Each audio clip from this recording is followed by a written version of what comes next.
We are joined live by CNN's Don Lemon. Been a friend for many years. It's great to see you on the air under these circumstances. Tough, but appreciate what you're doing every night, Don. I get a chance to see your live broadcast on a regular basis now, and I watched you last night, and I'm just thinking about you as a journalist, as an anchor. I'm thinking about you as a friend, and I'm curious to know. Don, as we've been having these conversations, and there's so much breaking news to cover every minute, and that's what you're doing on a regular basis. But I'm curious to know, and I was thinking about this last night watching you. We've had an incredible week and a day here in this country, and many years leading up to this. And we've seen the protests, and we've seen some distraction from those protests. And my question for you is, as we sit here and talk today, because I don't know the answer to this, what happens? What needs to happen next, and where do we go from here? Well, do I want to say? Well, obviously, I think we need a change in leadership, and it has nothing to do with being a Democrat or a Republican. We need an administration that understands the plight of people who are in the street. And I'm not saying that's Joe Biden. I don't know who that is, but I just think we need some leadership at this point. And I think we need to all sit around and talk, but beyond talk, there needs to be some action. There needs to be some self-examination in our own lives about how we're going to affect change. Quite honestly, who our friends are, who our circle of influencers are, who we hang out with, who we work with, who we hire, who we love, who we bring into our circle. Because quite frankly, Ryan, you know this, people live in their own bubbles, right? And if you look around, most people, the people around them look exactly like they do. And I think that's a problem in America. I think it's a real problem. And I think the people who are running companies, no matter if it's broadcast companies, whatever it is, need to re-examine that. And especially getting back, that's the broader part of it.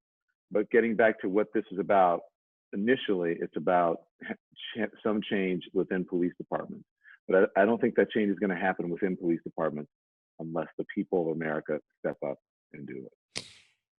You speak your mind on your show. I mean, I see it. People know that. They look to that from you. And it's a very one-on-one conversation. I mean, I know you're talking to a global audience, but you do feel like you're talking to one person when you watch it on the screen.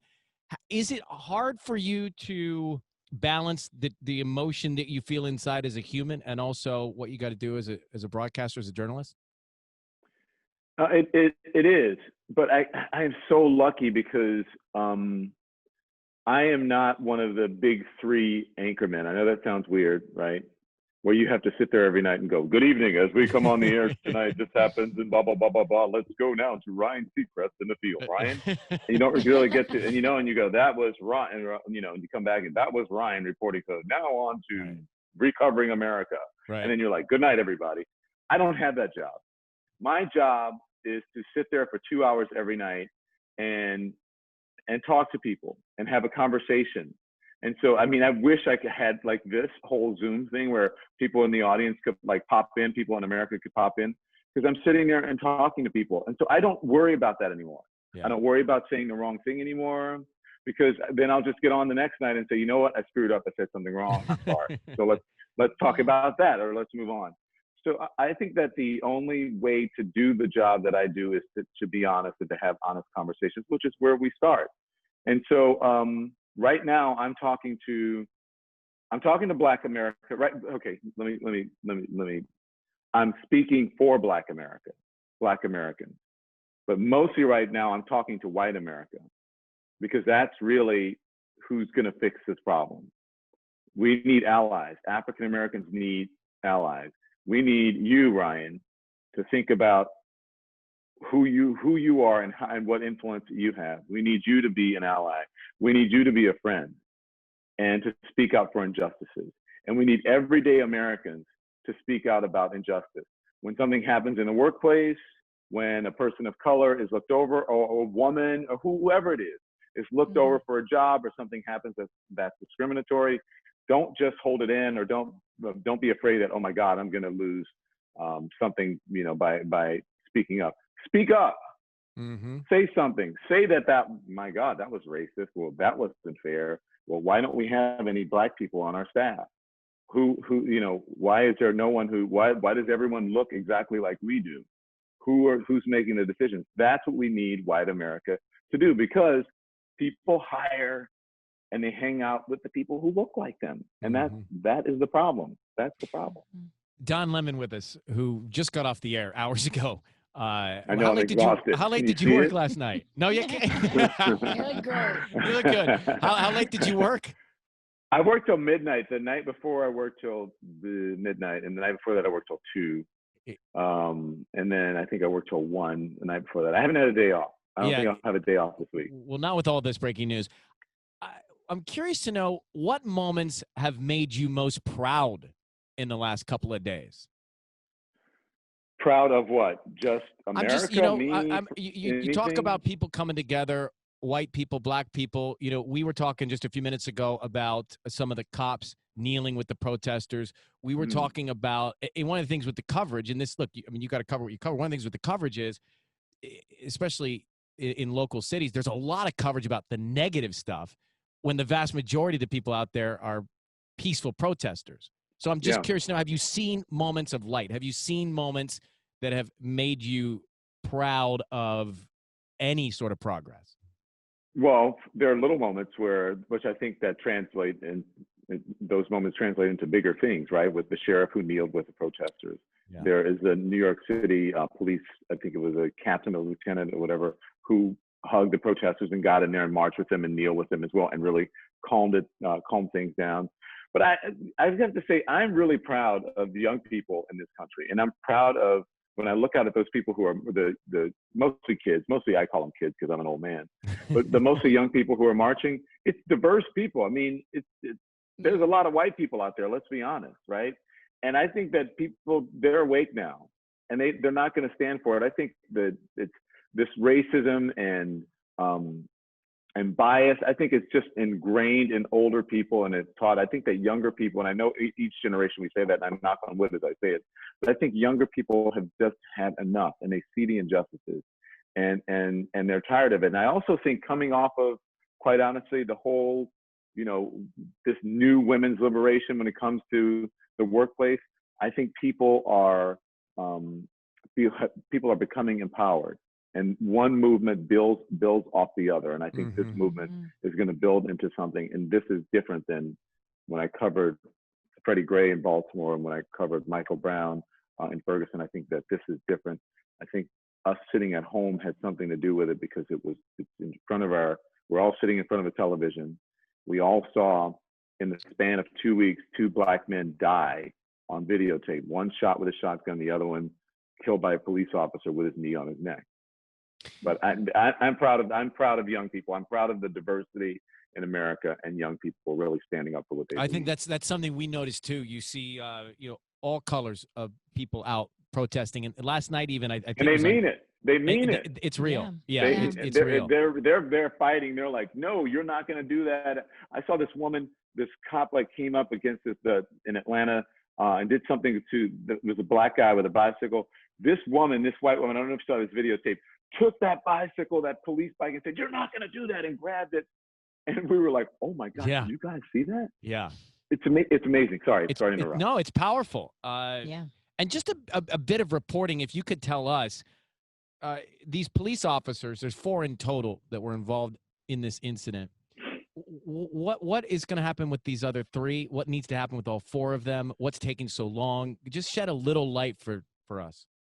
Well, the chief of police in Minneapolis said it best on Sunday. I had a program on CNN on Sunday called "I Can't Breathe: Black Men Living and Dying in America," which did great. It was great. People tuned in. It was really great conversation. The unfortunate part is that it was breaking news, and we didn't get to go as deep as we wanted to. But we had a real moment with the chief of Minneapolis police and the family of George Floyd, the brother of George Floyd, where they actually got to talk to each other through CNN and through one of our reporters. And he said, in his estimation, he doesn't charge the officers, right? Because he's law enforcement. He's not part of the court system, part of the prosecution or the prosecutive system. He said, silence is complicity. And those officers, they have a policy of, if someone needs help, or if an officer is doing something wrong, Another officer is supposed to take responsibility and stand up and do something, and those officers stood by and did nothing. And so, in his estimation, those officers are complicit. And I would imagine that the district attorneys and the prosecutors in Minneapolis and in Minnesota are going to look at that. And I think those officers do need to be held accountable. I'm not in law enforcement. I do think they need to be held accountable, whether how they're arrested and whatever, that's for law enforcement to decide. But do I think yeah, I think they need to be arrested. I don't know if it's going to change anything on the streets now, because I think it's gone beyond that. I think this is about George Floyd's in other communities, and Philando Castile's and so on and so forth. This is about people who have been treated very similarly by police officers in every city around this country as George Floyd. And we saw Terrence Floyd speaking about. Oh, not to mention the autopsy also showed that it was that it wasn't just on his neck. That it wasn't just the one thing on his neck, but it was also he had abrasions and things on his back. So it was multiple things. Yeah, multiple things contributing. And we saw his brother calling for peace, and it was a really powerful several moments or hour out there in the streets of Minneapolis. Don Lemon with us from CNN, who will be doing his broadcast again tonight, as he does every weeknight. Don, this is all serious and important, but just to shift gears to shed a little light on Don Lemon. Like, Don, I need to know more about you. So you, Don Lemon, you do the news. You got to cover serious stuff. What do you like to do that's fun? Like, what do you like to do that's escapism? Oh, I love music. As you can see, Little Richard is over my shoulder. Yeah, I see that. I love this piece. This is my favorite piece that I own. I walked into, do you know the Red Rooster in Harlem? Yes. The restaurant? Yes, I walked into the Red restaurant. Rooster, and Marcus Samuelsson had this hanging over the kitchen, sort of an open kitchen, and you sit, right in front of it. And I said, oh my gosh, what is that? And I saw this piece, and I tracked down the person who did it and begged him and stalked him to buy this piece. But I listen to music, and I boating, and that's really about it. I'll go out. I have a little boat that I keep in the harbor, and it's just a little pleasure that I do. And I'll go out before work, and I'll just sit in the middle of the bay and is that right? Collect my thoughts. No kidding. Yeah, it's right. It's right down the road here. Wait, Don Lemon has a boat. Oh, the guy's out on his yacht. It's right before down he's the on road. It's not a yacht. Trust me. I don't have Ryan Seacrest. I'm not Ryan Seacrest. But you also must be a foodie, because that restaurant is one of the greats, and I've never eaten there, but I've read about that chef and that food. Listen to the diction. I've never eaten there. I literally have never eaten there. Literally, yes, I am a foodie, and quarantine has not been good for me. Well, it makes me feel better about myself, so thank you for that. Yeah, I love to eat. Usually I'd love to come out. I have a little house in Long Island, and I just come out here, and this is where I chill out. Yeah, well, and I've been coming here since the quarantine because it's tough. Yeah, especially there in New York City. And last night I saw you say, hey, there was symbolism in the hugs being given, but people weren't wearing their masks all the time. Mm-hmm. That's scary, because you see all those people out there. I think that those protests, the thing that we're not looking at is those protests are, and we should be more, they're going to become super spreader events. Because that's how it spread through these droplets, and people are out there screaming at the top of their lungs. And I think the good part of it is that it's warm and it's probably humid, and we know that has an effect on it that has a deteriorating effect, meaning it sort of lowers your chances of getting it. But I still think that people are gonna, it's gonna spread, and that'll be the next story that we're covering, especially come fall. Nonstop. It is just nonstop with the breaking news. Well, Don, we'll let you take the boat out or grab something to eat or relax a little bit before you come on the air tonight. Make sure you check Don Lemon. Because I haven't eaten. I haven't eaten in a long time. Thanks, pal, for coming on. You take care. It's good to see you guys. Ryan, you take care of yourself. I'm very proud of you. Keep standing up. Keep doing more things like this. And keep being you. I love you, brother. We love you too. Be well.